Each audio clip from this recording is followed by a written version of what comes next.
So hey everyone, welcome to my YouTube channel. आपके साथ क्या अभी कभी भी ऐसा हुआ है कि आपने किसी अपनी लाइफ में इम्पोर्टेंट पर्सन को हमेशा हमेशा के लिए खो दिया है, तो आप उससे रिकवर नहीं हो पा रहे हो, यानी उनकी यादों को छोड़ नहीं पा रहे।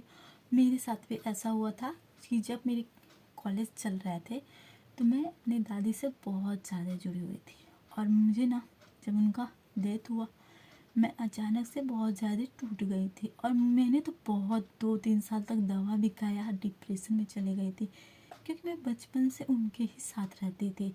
तो मैं ना बचपन से उनके साथ रहती थी, लेकिन मैं ये ना जो गीता प्रेस का ये बुक है, जो श्रीमद् भगवत गीता, इसको मैं हमेशा ही पढ़ते रहती थी। और उनके जो शब्द है वो पढ़ती थी। मैं बहुत छोटी थी तो उतना समझ में नहीं आता था, लेकिन जब उनका डेथ हुआ तो मैं इसको और ही, मेरे पास कोई नहीं था तो और ही मतलब बहुत ही डीपली पढ़ती थी। तो इसमें बहुत सारी इम्पोर्टेंट चीज़ें, मतलब क्या ही बोली कि गीता अपने आप में ही ऐसा, अगर आप डिप्रेशन में, एंजाइटी में, आप इस बुक को पढ़ेंगे आपके हर एक सवाल का जवाब मिलेगा। तो मैं जब उस टाइम में बहुत ज़्यादा सैड थी तो मैं एक इसमें पढ़ रही थी, तो आपको दिखाऊंगी कि उस पन्ने को मैंने मोड़ के रखा है। और ये गीता का जो बुक है ना, ये मैंने दूसरा लिया है। वो जो मैंने था ना, वो मेरे पास वो क्लास 2 से था, और क्लास 2 यानी अभी 2026 चल रहा है, यानी लगभग 20-25 साल से वो बुक मेरे पास था। और मैंने इसी साल गंगा जी में उस बुक को ऐसे बहवा दिया, क्योंकि मुझे ये बुक बहुत ही ज़्यादा अच्छा लगता है। तो मैंने उसका ही, वही जो बुक था उसी का न्यू वाला वर्जन लेके आया, जो गीता प्रेस के द्वारा प्रिंटेड रहता है।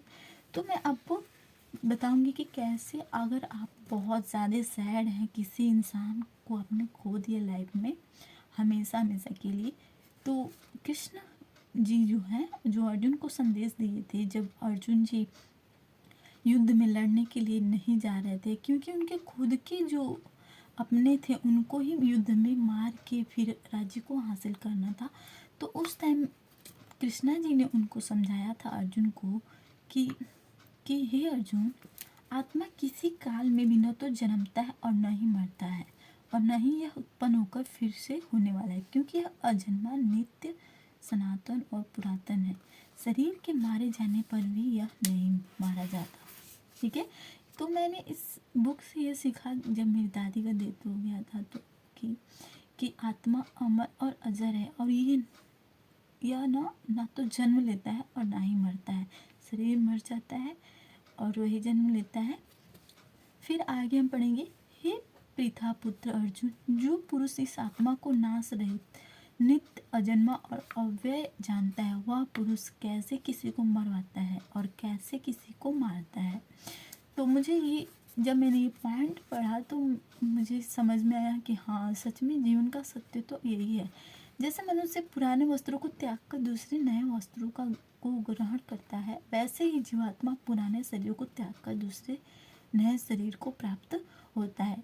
मतलब आपने अगर किसी प्रियजन को खो दिया है तो ये समझिए कि वो उनका जो है कि वो फिर से ये जो शरीर है उसको त्याग कर नया शरीर को प्राप्त होंगे। और इस आत्मा को न तो शस्त्र काट सकती है, इसको आग नहीं जला सकती, इसको जल नहीं गला सकता, और वायु नहीं सुखा सकती, क्योंकि यह आत्मा अछेद्य है।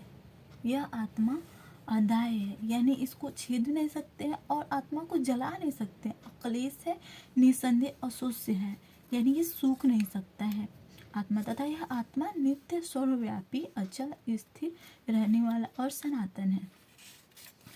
और यह आत्मा अव्यक्त है, यह आत्मा अचिंत्य है, और यह आत्मा विकार रहित कहा जाता है। इससे ही अर्जुन, इस आत्मा को उपयुक्त प्रकार से जानकर तू शोक करने को योग्य नहीं है, अर्थात तुझे शोक करना उचित नहीं है। लेकिन कृष्ण जी कहते हैं कि अगर कृष्ण जी अर्जुन जी से कहते हैं कि किंतु यदि तुम इस आत्मा को सदा जन्मने वाला तथा सदा मरने वाला मानते हो तो भी ये महाबाहो, तो इस प्रकार शोक करने योग्य नहीं है, क्योंकि इस मान्यता के अनुसार जन्मने हुए की मृत्यु निश्चित है और मरे हुए का जन्म निश्चित है। इससे भी इस बिना उपाय वाले विषय में तू शोक करने योग्य नहीं है। तो इस प्रकार हम लोगों ने देखा कि कृष्ण जी ने अर्जुन जी को कैसे समझाया कि कोई भी आत्मा जो है, अगर कोई इंसान अगर हमारी ज़िंदगी से चला जाता है तो वो ना तो वो जन्मा है या नहीं मरा है उसका आत्मा, वो तो बस शरीर मात्र था जो अपना कर्म करने धरती पर आया था। तो हमें दुखी नहीं होना चाहिए और कृष्ण और राधा जी का हमेशा से ही ध्यान करना चाहिए। और इस प्रकार से ये बुक तो बहुत, मैं कहूँगी कि एकदम से डायमंड है। अगर आप बहुत ज़्यादा सैड है तो सच में कह रही हूँ, आप गीता पढ़ना शुरू करिए। आप सच में देखेंगे आपके अंदर क्या ही बदलाव आएगा। और ये मैं बुक बचपन से पढ़ती थी, लेकिन जब मेरे साथ ऐसा हुआ ना तो मैं इसको इतने गहराई से पढ़ने लगी कि सच में ये बुक को तो मैं उतना नहीं समझ सकी, लेकिन सच में जितना समझा है अब तक बहुत ही बहुत अच्छा। और मैं अपने ये गीता बुक हमेशा अपने पास ही रखती हूँ। और इस प्रकार होप आपको ये वीडियो अच्छा लगा हो और आपके लिए हेल्पफुल हो, तो मेरे चैनल को जाते जाते सब्सक्राइब भी तो कर लेना। और मैं अपना फेस रिवील करूँगी जब मेरे 2K सब्सक्राइबर हो जाएंगे। तो थैंक यू फॉर वॉचिंग।